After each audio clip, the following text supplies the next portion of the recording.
환영합니다. 저를 따라오세요. 저는 2025년형 아이패드 프로 11인치를 가지고 있고 오늘은 이 기기를 DFU 모드를 통해 강제 초기화하는 방법을 보여드리겠습니다.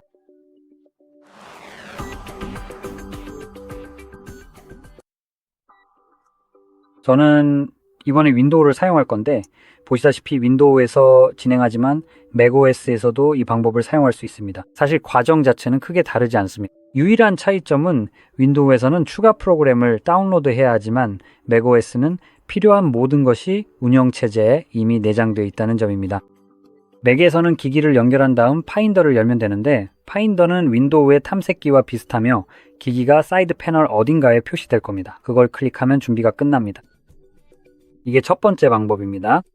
이제 윈도우에서는 약간 번거로운 과정을 거쳐야 합니다. 첫 번째로 마이크로소프트 스토어를 여는 것부터 시작해야 하는데 이게 이미 첫 번째 경고 신호입니다. 여기서 우리는 애플 디바이스를 검색할 건데 이게 두 번째 경고 신호입니다. 평점이 가장 낮거든요. 아마도 여러분이 집중해야 할 부분은 바로 이 평점이 가장 낮은 프로그램입니다.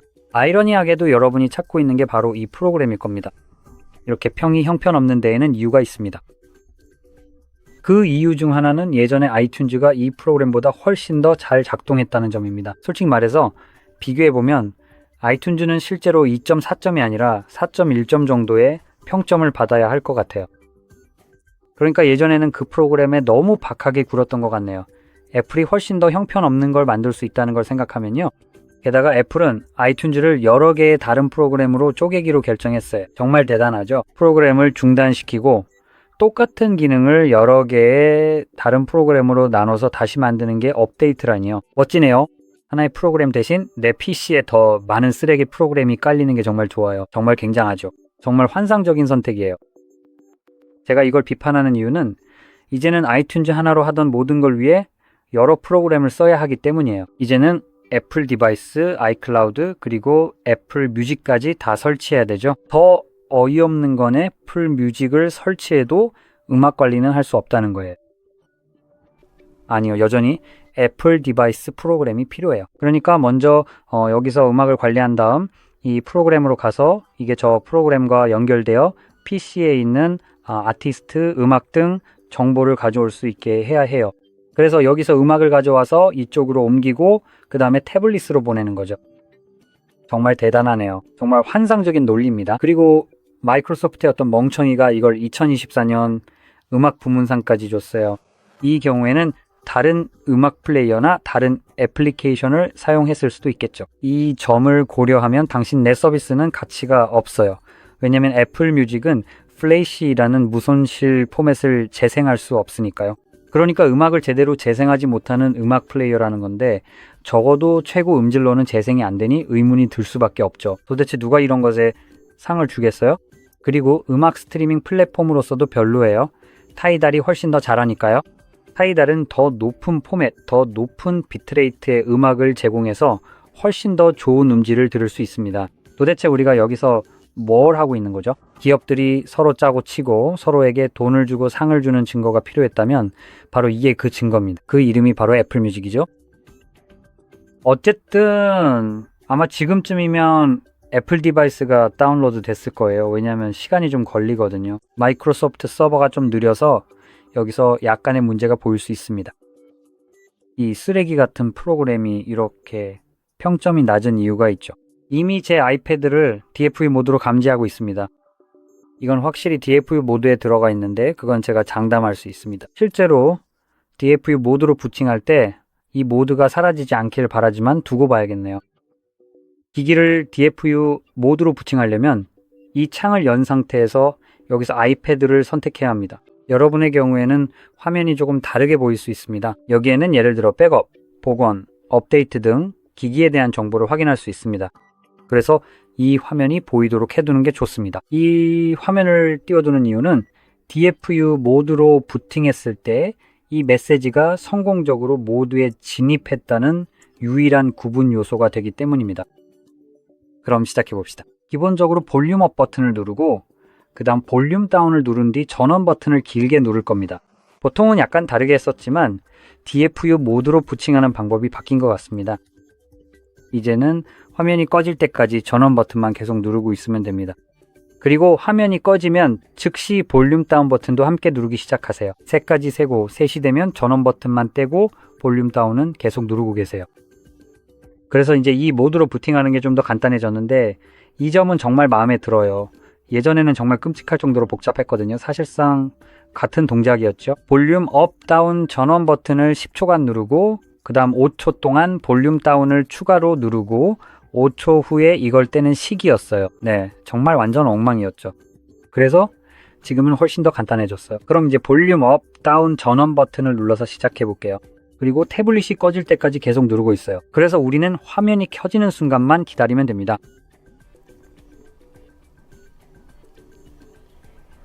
하나, 둘, 셋.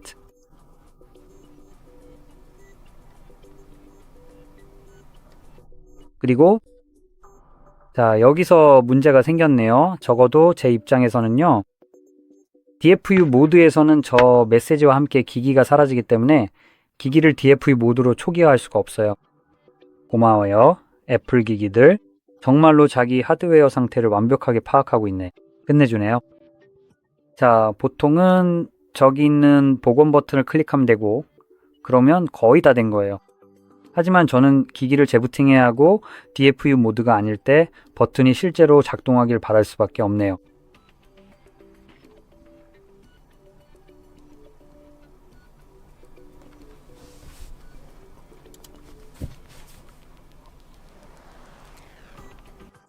이 모드로 진입하면 당연히 이 페이지가 보여야 합니다. DFU 모드 좋아요. 여기서는 그냥 아이패드 복원을 누르면 됩니다. 혹시 용어 때문에 헷갈린다면 복원이라는 건 아니요. 사실 복원을 하는 게 아닙니다. 팀쿡이 좀 나이가 들어서 그런지 이제는 정신이 오락가락하는 것 같네요. 복원과 초기화를 헷갈리고 있으니 말이죠. 복원이라는 건 기기의 데이터를 다시 넣는다는 의미가 됩니다. 그런데 애플의 용어 사용도 정말 말이 안 되죠. 어쨌든 저는 저걸 클릭할 건데 복원이 아니라 기기를 초기화하는 거예요. 여기 보시면 복원 및 업데이트라고 나와 있죠.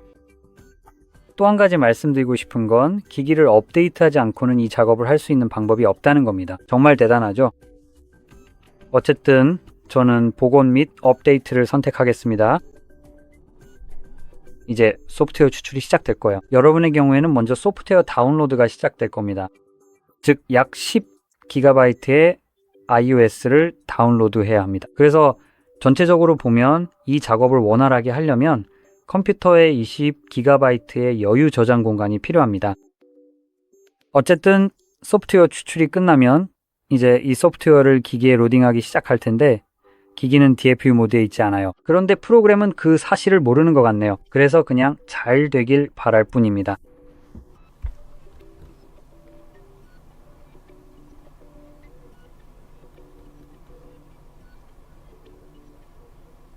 아이패드 준비 중.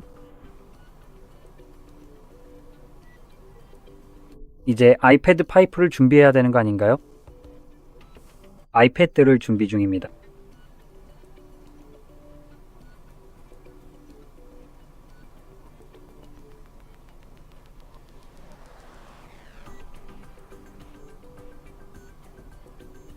좋아요. 이 문제를 해결하기 위해 한 가지를 더 시도해 볼 테니 잠시 멈추겠습니다. 아무튼 잠시 후에 다시 돌아올게요. 모든 게 잘 해결된다면 이번에는 이 기기를 이미 DFU 모드로 설정해 두고 자동으로 잘 되는지 확인해 보겠습니다. 하지만 이 과정을 여러분과 함께 실시간으로 볼 거예요. 아무튼 네, 결국 올바른 DFU 모드로 진입하는 데 성공했습니다. 사실 기기를 다른 방식으로 초기화해야 했어요. 그리고 초기화 후에는 정말 잘 작동하네요. 그러니까 문제를 해결하려면 기본적으로 모든 데이터를 지워야 하는데 초기화 목적이라면 그렇게 나쁘진 않은 것 같아요. 하지만 기기를 컴퓨터와 연동해서 관리해야 한다면 정말 최악이죠. 아무튼 이제 제가 아이패드 복원을 누르면 실제로 똑같은 메시지들이 나와야 해요.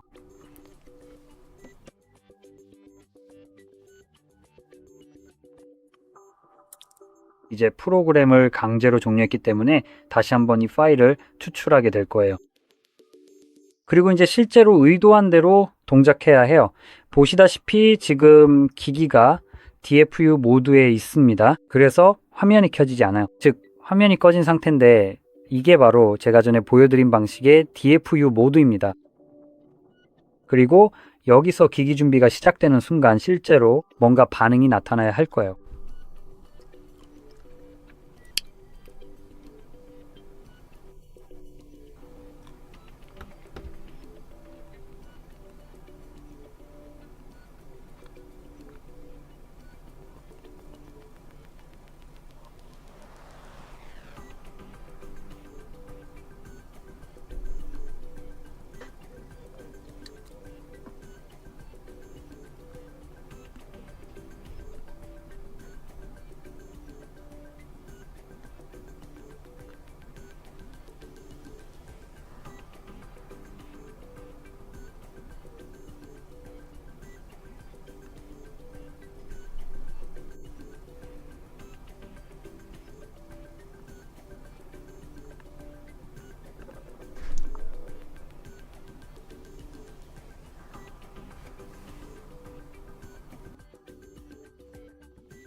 이거 흥미롭네요. 분명히 이 아이패드는 복구할 수 없다고 나옵니다. 정말이지 아주 멋지군요. 사실 이건 아주 오래전에 제가 직접 겪었던 수많은 일들 중에 하나예요. 하지만 지금 이걸 해결할 수 있을지는 잘 모르겠어요. 예전에 이런 일이 생겼을 때 제가 했던 방법은 볼륨 업, 볼륨 다운, 그리고 전원 버튼을 누르는 거였어요. 그래서 보통 예전에는 복구 모드로 진입해서 이 문제를 해결할 수 있었어요. 왜냐면 말씀드린 것처럼 이게 한 번만 일어난 게 아니었거든요. 그리고 이 프로그램의 끔찍한 평점에는 이유가 있습니다. 그 이유는요. 어쨌든 여기서 다시 복원을 선택할 수 있다는 걸 분명히 볼 수 있습니다. 복원 및 업데이트를 선택해서 사실상 처음부터 다시 시작하는 거죠. 대단하네요. 그래서 보통 DFU 모드로 했으면 제대로 작동했어야 했는데 지금 진행되는 방식과 똑같이 진행됐을 거예요. 지금은 다른 모드를 사용하고 있습니다. 말씀드린 것처럼 아이폰을 이렇게 녹화할 때도 예전에 이런 일이 저한테 일어난 적이 있었어요. 그리고 복구 모드를 통해서만 이 기기를 실제로 초기화할 수 있는 유일한 방법이 남아 있습니다. 그렇지 않으면 사실상 벽돌이 되는 거죠. 그래서 DFU 모드가 작동하지 않으면 저렇게 애플 로고와 함께 로딩 진행 바가 있는 화면에 멈춰버리게 됩니다. 그리고 이런 상태에서는 기기가 DFU 모드로 부팅되지 않기 때문에 복구 모드로만 진입해야 실제로 초기화할 수 있습니다. 어쨌든 여기서 보신 것처럼 기기를 복원하는 대신 초기화하는 동일한 옵션을 선택하기만 하면 됩니다. 그리고 다시 한번 이 모든 과정이 처음부터 시작되어 모든 것이 로드되고 초기화되고 설치될 때까지 기다려야 하며 이번에는 설정 화면이 나타나길 기대해 봅니다.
자,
보시다시피 이제 과정이 드디어 끝났습니다.